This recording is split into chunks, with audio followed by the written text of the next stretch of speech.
This channel does not promote any violent, harmful, or illegal activities. All content provided by this channel is meant for an educational purpose only.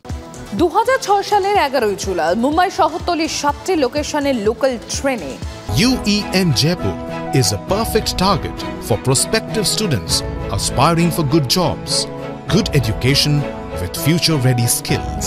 Pressure cooker বোমা বিস্ফোরণ হয়েছিল। তাতে 189 জন মারা যান। 2015-এ 5 জনের ফাঁসির সাজা দেয় মকোকা আদালত। 7 জনের যাবজ্জীবন কারাবাস হয় আর সকলকেই বেকসুর খালাস করে দিল বোম্বে হাইকোর্ট। রায়কে চ্যালেঞ্জ জানিয়ে সুপ্রিম কোর্টে যাচ্ছে মহারাষ্ট্রের সরকার। হাইকোর্ট যে রায় দিয়েছে তা শকিং বলেও মন্তব্য করেছেন মহারাষ্ট্রের মুখ্যমন্ত্রী দেবেন্দ্র ফডনবিস।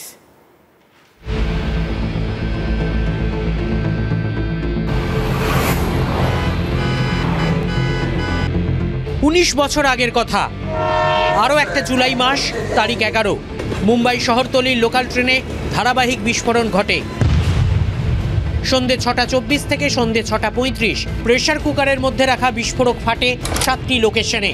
মাতুঙ্গা রোড, মাহিম জাংশন, বান্দ্রা, খার রোড, যোগেশ্বরী, ভয়ান্ডার ও বরিভেলির লোকাল ট্রেনে পরপর বিস্ফোরণ ঘটে।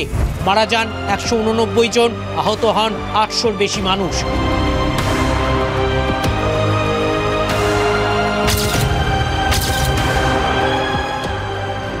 2015 সালে মকোকা আদালত 12 জন অভিযুক্তকে দোষী সাব্যস্ত করে।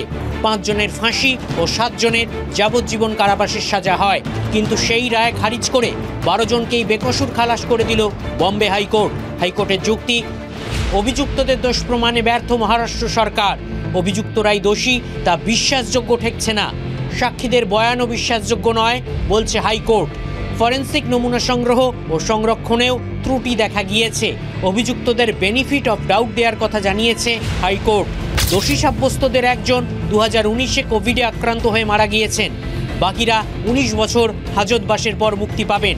তবে হাইকোর্টের রায়ের বিরুদ্ধে সুপ্রিম কোর্টে আপিল করবে মহারাষ্ট্র সরকার।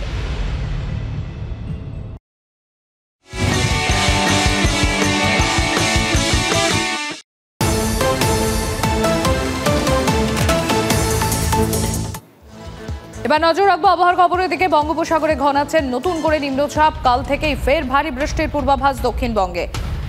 কমলেশ রয়েছেন আমাদের সঙ্গে। কমলেশ, তাহলে কেমন থাকছে ওয়েদার, কি জানাচ্ছে আলিপুর আবহাওয়া দপ্তর?